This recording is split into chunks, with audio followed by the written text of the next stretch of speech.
Бисмиллахи-рахмани-рахим. Вие го слушате вториот дел од книгата Елементарно проучување на исламот, напишана од Хазрети Мирза Тахир Ахмад. सोने वालो जागो. Тоа е обожавање на луѓето кое го уништува мирот на човековиот ум и општеството како целина започнува трајно да се расипува. Од овој аспект, кога ќе фрлите поинаков поглед на темелниот проглас дека нема друг Бог освен Аллах, еден и единствен, сите овие стравови и надежи кои се однесуваат на останатите нешта, освен на Бога, се растерани како со магичен стап. Со други зборови, одбирајќи го само едниот Господар, ослободени сте од робството на сите други. Да се биде роб на другите, кои и самите се робови на многобројните божества, навистина е сиромашна спогодба. Но тоа не е се. Боговите кои таквите луѓе ги обожаваат, многу пати се производи на нивната собствена замисла, која ниту може да им направи добро, ниту штета. Повеќето луѓе, од друга страна, се поклонуваат на смртниците, како што се и тие самите, нивното собствено его е највисоко меѓу сите нив. Оттаму, секој од нив се наведнува на неброените себични богови преку интересите и меѓусебните судири, што создава ситуација на краен хаос.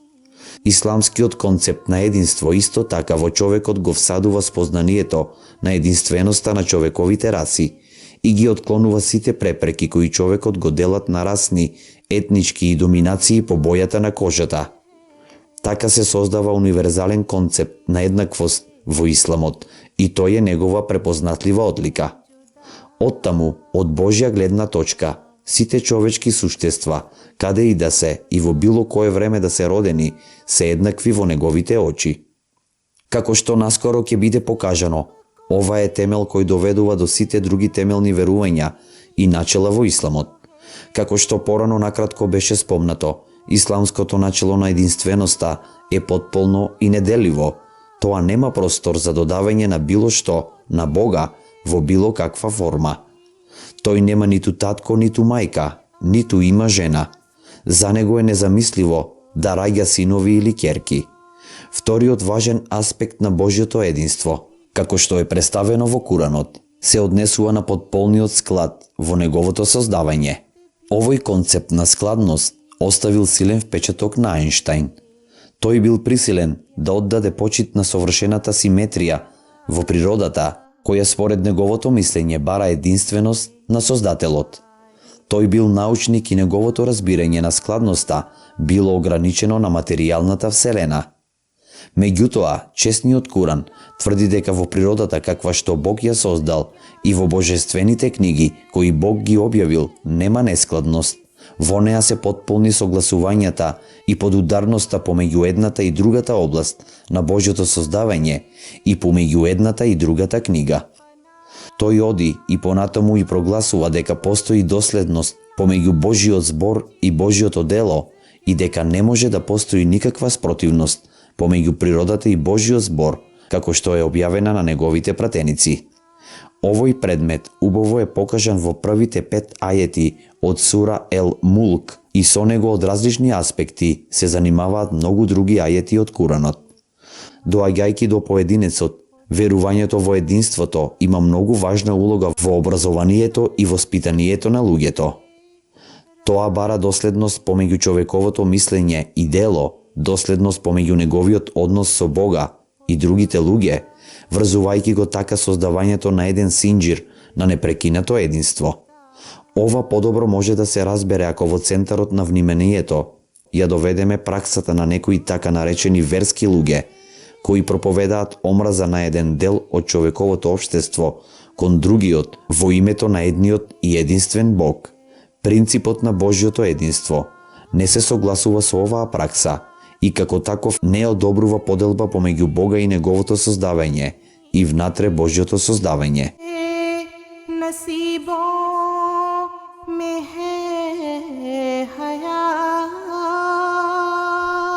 Мелеки, ангели. Постоењето на мелеките, ангелите е општо прифатено начело во разни земји и разни религии. Меѓутоа, за нив понекогаш се зборува по други имиња. Разликата е единствено терминолошка. Слично на тоа, природата на мелеките различно се сваќа меѓу следбениците на различните религии. Исламот за мелеките зборува како за духовни небески суштества, кои како личности го имаат своето собствено битие. Главната улога, кои тие ја имаат, е пренесување на пораките од Бога на луѓето. Но многумина погрешно ги разбираат, дури и внатре во исламот, дека имаат човечки облик или некаков облик и форма, што всушност е идеја на материјалното постоење. Материјата мора да има облик и јасно одредени граници. Меѓутоа, духот е надвор од 5 сетила на човековото разбирање. Личноста единствено, ако е религиозна, може да верува во постоењето на духот, инаку тоа е надвор од неговиот дострел на замислување на обликот и формата на духот. Мелеките понекогаш ги спомнуваат во верските книги дека им се појавуваат на одбрани луѓе во форма на човечки суштества, можеби за да се реши овој проблем и на човекот да му се олесни доловувањето на сликата за мелеките. Не само тоа, познато е дека тие на некои божи веровесници им се појавиле во форма на некаква птица. Светиот дух на Исус му се појавил во облик на гулаб. И штом се крсти, Исус веднаш излезе од водата, одеднаш му се отворија небесата и го виде Духот Божи да слетува како гулаб и да се спушта над него. Разните наводи кои се наоѓаат во верските книги веројатно се одговорни за погрешното сваќање на формата на природата на мелеките, кое преовладува помеѓу приврзаниците на разните религии. Во некои религии од мелеките се создадени светци и богови, додека оригиналните книги може би единствено ги спомнале само како посредници кои Бог посебно ги создал поради извршувањето на одредени задачи во Вселената. За ова имаме мноштво докази во многуте божествени книги. Според тоа, не е невозможно некои луѓе погрешно да го разберат значењето на овие наводи и дека започнале мелеките да ги сметаат за помлади Божји партнери. Ајде сега да се обидеме да ја разбереме природата на мелеките само од аспект на Куранот и на хадисите на честниот пратеник на Исламот, а не од аспект на вообичаените гледишта. Според Куранот, сиот материјален космос, како и религискиот космос, е управуван со некои духовни сили, преку кои се посочува како на мелеките. Иако на некои мелеки се укажува како на само една личност, како што е Джебраил, Микаил и Азраил, тие всушност не работат сами. За секоја функција постои еден водач или еден главен мелек кој управува со тоа и под него работи армија на мелеки, на што во Куранот се упатува како на јуноот на Господарот. Што и да прават тие, тоа потполно е подредено на Божјата волја и план кој Он го создал за нештата. Тие не можат да направат ни најмалечка отстапка од поставениот пат на функционирањето, кое е одредено за нив или од сеопфатниот план на нештата кои Бог ги создал. Според Куранот, за секој човек се одредени по 2 мелека да ги бележат добрите и лошите дела, каков и да е случајот. На овој начин, задача на мелеките е да го организираат најзамрсениот и сложен систем на забелешки. Тоа не значи дека секој од нив има книга во своите раце, брзо запишувајќи се што ќе примети. Всушност, мелеките се одговорни за многу сложен систем на забележување на ефектот на човековите дела, на неговата душа и личност, така што добриот човек ја развива добрата душа, а лошиот човек одгледува нездрава душа.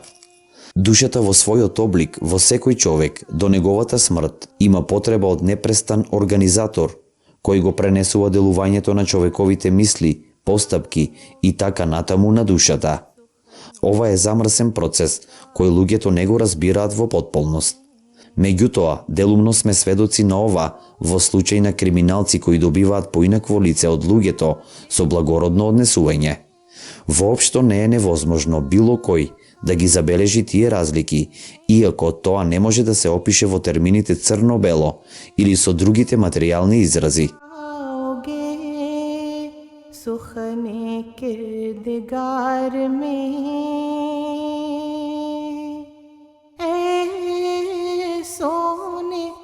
वालो जागो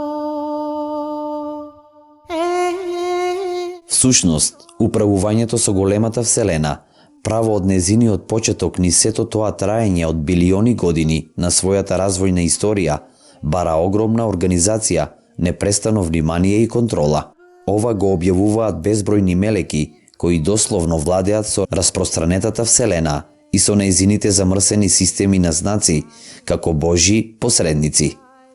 Што се однесува до хадисите, до некој степен можеме да ја разбереме способноста на мелеките, како се во состојба да се појават во телесен облик, во различни форми или појави, кои немаат никаква врска со нивната вистинска форма или постоење, што е надвор од човековото разбирање и има поинакви димензии од оние кои нам ни се познати.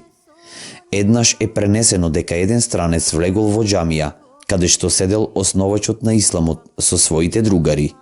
Овој човек се приближил на собирот, седнал со почит во првиот ред и поставил прашање за природата на исламот. По изнесувањето на својата листа на прашање се збогувал и заминал. Присутните биле зачудени, пред се поради тоа што тој човек бил потполен странец, кој веројатно патувал оддалеку за да стаса до џамијата. Во малите градчиња таквите посети не остануваат тајна и изгледа дека секој знае кога некој ќе дојде и со каква цел. Во овој случај, тоа доаѓање било многу изненадно и се чинело загадочно. Второ, во неговото однесување и во неговата облека немало назнаки дека патувал. Тој бил господин со свеж изглед и безпрекорно чиста облека. Освен тоа, во најмала рака речено, начинот на кој тој почнал да ги поставува прашањата без никаков вовед и неговото ненадејно заминување биле исклучително необични. Пред другарите на честниот пратеник салаллаху алейхи веселем, што можеле било што да кажат, самиот чесен пратеник ги известил дека оваа личност сушност е мелекот Џебраил, кој поставил многу важни прашања, така што другарите да бидат запознаени со фактите содржани во дадените одговори. Некои од другарите истрчале од џамијата за да се сретнат со овој преправен мелек, како што мислеа, но од него немало ни трага.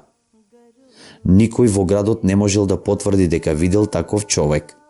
Бидејќи овој случај е опишан во веродостојните книги на хадисите, со сигурност можеме да заклучиме дека мелеките понекогаш се појавуваат во обична човечка форма, со цел да исполнат различни налози.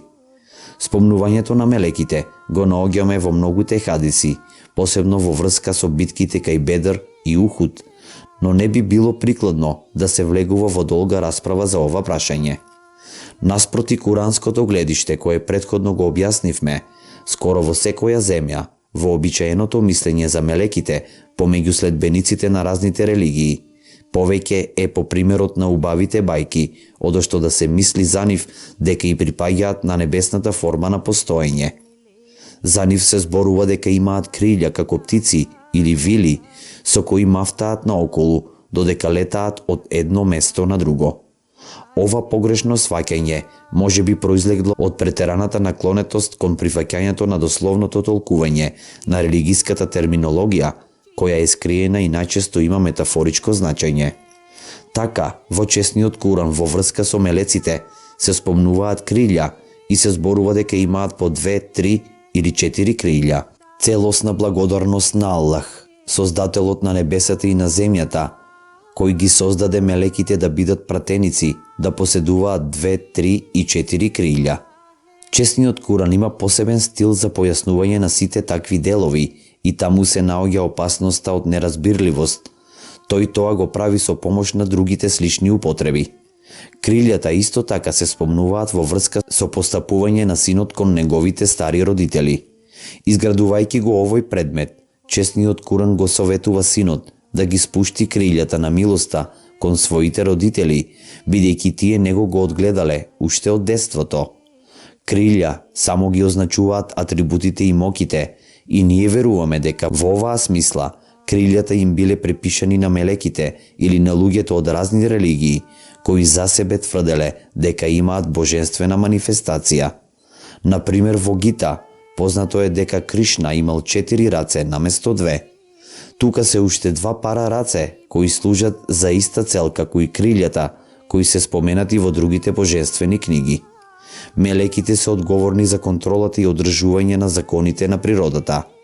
Тие управуваат со вирусите и со бактериите, ги организираат и одржуваат посебни мелеки кои работат во меѓусебен склад за да ја одржат совршената рамнотежа. Слично на тоа, еколошките системи не се случајни или хаотични, туку со нив управуваат невидливи духовни суштества, кои ние ги нарекуваме мелеки или ангели. हमारे वो यार है वक्ते बहार है. Денес го завршивме вториот дел од книгата Елементарно проучување на исламот. Еселаму алейкум.